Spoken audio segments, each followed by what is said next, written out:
We're getting ever closer to Bash at the Beach 2000, where things really came to a head and just cascaded down into the Earth's core. I'm John Ritlin with a retro review of WCW Thunder from June 21st, 2000.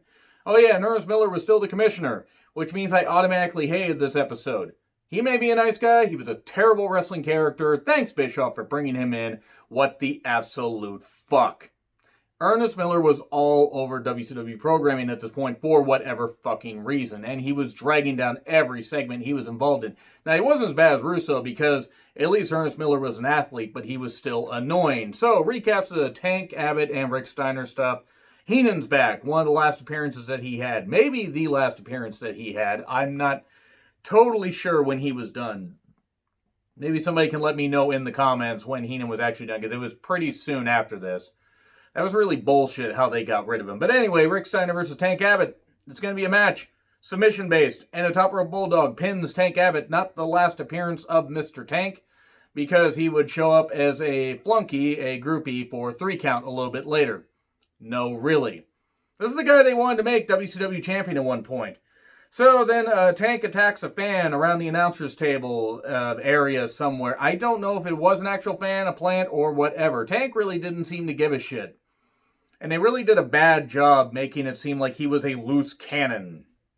Ernest Miller, Mike Awesome, and Jeff Jarrett out at a limo, and the limo driver whispers something to Ernest Miller, one of the most uncharismatic morons that has ever been in wrestling, and says, oh, hey, you just earned yourself a raise. We don't know what the fuck it was. We don't care what the fuck it was. I don't, because Ernest Miller was involved. So we then get Chuck Palumbo and Sean Stasiak in the production truck, messing with the production guy. I forget his name. Felt bad for the guy. Stasiak was a fine mid-card worker. Palumbo was a fine mid-card worker. The fact they were acting like 2 frat boys in the production truck, just assing off at the point where WCW needed every bit of its programming to be simultaneously fun, but also you need to be able to take the wrestlers seriously, and they were just doing fucking bullshit. They hit the pyro button and scared Dave Penzer, the announcer, the ring announcer. That was a great move. By the way, the first match was maybe 3 minutes, and it took about 25 to get to the next one. So Jeff Jarrett then talks more bullshit, like how he's going to beat Hogan at Bash at the Beach 2000. Hooray, Jeff Jarrett was never a main event talent. And then he wants to find some disgusting fat women to grind on Hogan, or grind on the fans, or grind on the cameras. I'm not really sure why he did this, but also, then Mike Awesome talk. This would lead to the Fat Chick Thriller segment, because let's not just fat shame people, because that's really, really bad as it is. But let's take one of the most dominant, big men. Even though he was 6'6", 6'7", yes, he wasn't as tall as maybe some of the wrestlers there, especially in WWE. But Mike Awesome, a legit athlete, a beast in Japan, a beast in ECW, could have been used better in WCW. Definitely wasn't used that well in WWE. Oh, my fucking God. I'm not saying the guy would have ever been WWE champion, but for fuck's sake, they ruined him like goddamn crazy by this point. It was a cascade of bullshit that they gave him. Whether he was anything more than mid-card or not, he should have been used so much better. So then, Mike Awesome challenges Scott to a tables match of some sort at Bash at the Beach 2000. They're doing a good job hyping the matches, or at least mentioning it. Like, hey, we have a couple weeks, let's hype up these matches. They're about feuds we don't give a shit about, and the fans shouldn't give a shit about, but whatever. Then Ernest Miller mentions about the no interference rule again. Okay, cool, whatever. I don't know why they suddenly decided that now was a good idea, when they had so much interference and so much trash thrown in the ring that the janitorial service was working overtime. But Miller annoys everyone, and trash does get thrown in the ring again. More people are throwing drinks, and he insults some fat woman in the crowd, and then her drink, I think she throws her drink on him, which good. Should, annoy the piss out of that goddamn idiot, because he's a goddamn moron. So anyway, we get a tag team main event, which is going to be Jarrett and Awesome versus Scott Steiner and Kevin Nash. Hooray! Then we get the MIA, the Misfits in Action, yelling at each other again. Because this is what we demand. We demand seeing more fucking jobbers there. When Van Hammer was the best goddamn worker out of anybody in your goddamn group, you have trouble. And that's nothing against Van Hammer, but he'd been in wrestling for about 10 years. He'd been in WCW off and on since like 91? And I remember liking him as a kid, but it's like, fucking hell, he was the one that looked like a legit athlete. Hugh Morris, fucking ridiculous. Lash LaRue, not bad. Chavo, Yeah, Chavo, I've kind of soured on Chavo for obvious reasons. You probably all know why. And then Terry Funk shows Johnny the Bull how to take trash can shots and keeps hitting him over the head with trash can shots.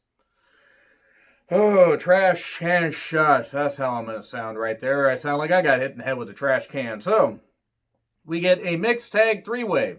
We get 3 men, 3 women, Human Centipede together, and Ray and Tigress versus the Artists and Paisley versus Chavo and Major Guns. It's bad. It's real bad. It's real bad.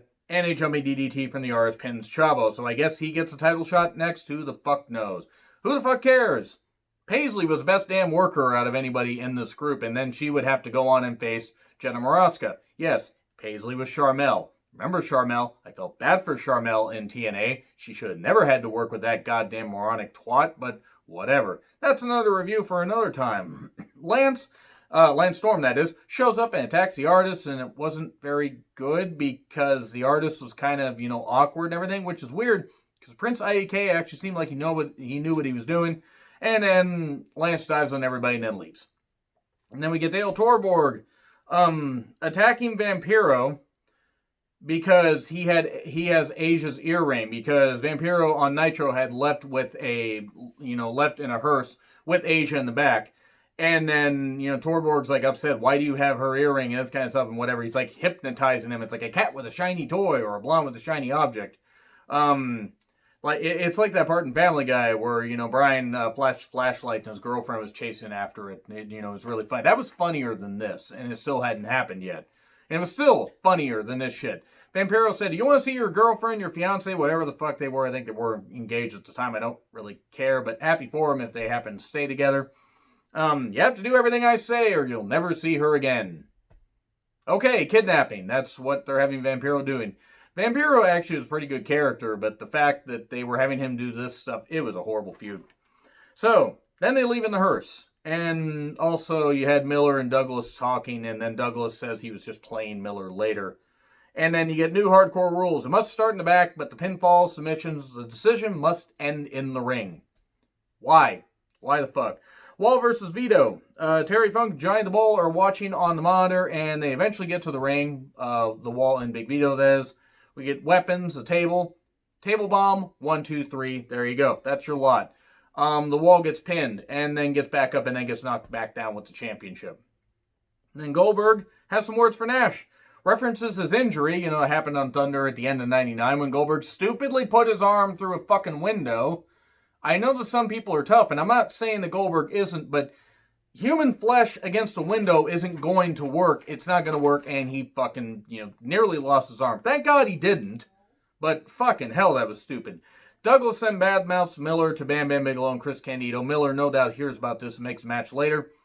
Goldberg's limo leaves, and then Nash and Scott Steiner arrive in some Ford Explorer, and the limo shows back up like, oh, wait, no, let's stay here. Goldberg's like, I want to see what happens.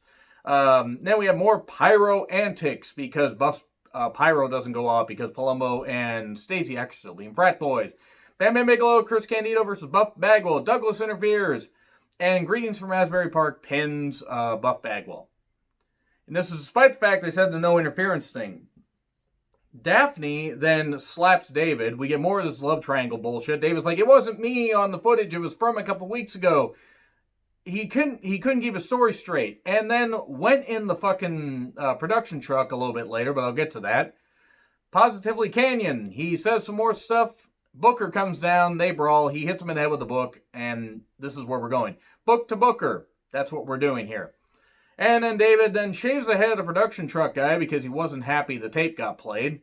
Even though it was probably Palumbo and Stasiak that did it, but they rat him out. And then Miller fires Douglas for interference. But wait, if you face Kronik and you do a job, actually his quote was, you're out of a job if you don't do a job. Okay.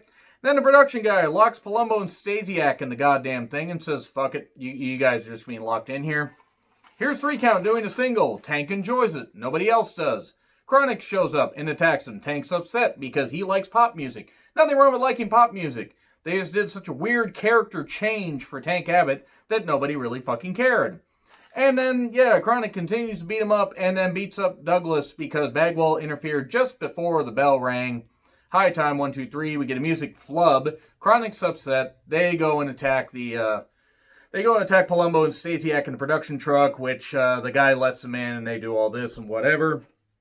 And then the hearse, an open grave. We're just out somewhere in the middle of nowhere. There's an open grave with a casket. Torborg gets knocked into it. Asia then bound, together, like with tape, and, glue and duct tape and everything. No, I'm kidding. Thrown in the goddamn thing. Hey, Vampiro says, when he wakes up, tell him that that I'm looking for him and his friend. I'm waiting for him. Okay, whatever. He means the demon. He wants the demon to come back, because the demon and Daryl Torborg somehow are two different people. And then we get Scott Steiner, Nash, Awesome, and Jarrett. Okay, this is bullshit. You know what? Fucking hate it. I hate it. I want to try to be positive when it comes to WCW, because they were trying to do some different things, but guess what they were doing? They were making the show shit. So, basically it ends with Steiner doing double underhook into a bomb. 1, 2, 3, pins Jarrett. Steiner recliner. Cat gets upset. Everybody attacks. Nash comes back and evens out the odds. Doesn't knock Miller on his goddamn ass, except all the goddamn time. Actually, it would have been better if he just threw him out into the goddamn crowd and they carried him away and carried him somewhere else. He didn't belong in fucking wrestling. And then Goldberg shows up with the contract that apparently he either ate and then barfed up or shit out and then put back together. And says, we do this on my time, and that's it. That's your lot. That's it for Thunder. Why? Why did I agree to? God. Watching bad wrestling maybe will show me that wrestling now isn't so bad. Anyway, agree, disagree with what I said. Like, share, subscribe, Twitter handle in the description. I'm John Ritland. I'll see you soon.